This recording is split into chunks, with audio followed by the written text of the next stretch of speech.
बिस्मिल्लाहिर्रहमानिर्रहीम। अस्सलाम वालेकुम प्यारे व्यूवर्स, कैसे हैं आप? उम्मीद करता हूँ सब दोस्त खैर ऑफियत से होंगे। मैं हूँ आपका होस्ट मियां Mohammad Sagar HKM fancy poultry की जानिब से आपको अपने चैनल को खुशामदीद कहते हैं। आज हम आपके लिए बहुत ही ज़बरदस्त ब्रीड हीरा असील के चिक्स लेके आए हैं। जैसा कि आप देख सकते हैं माशाल्लाह इनकी एज तकरीबन 1 माह के करीब हो गई है।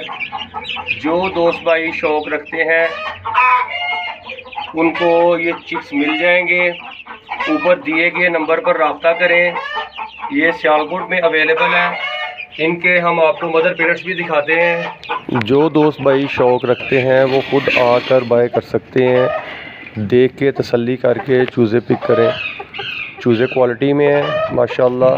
इस तरह की चीज़ बहुत कम मिलती है, तो क्वालिटी आपके सामने है। हमने सारा कुछ सामने रख दिया आपको। तो इसके ब्रीडर पेयर भी आपको दिखा दिए हैं। तो आप लोगों का बहुत शुक्रिया, आपकी मोहब्बतों का शुक्रिया। इजाज़त दें, नेक्स्ट वीडियो लेकर फिर हाजिर होंगे। फ़ी अमान अल्लाह।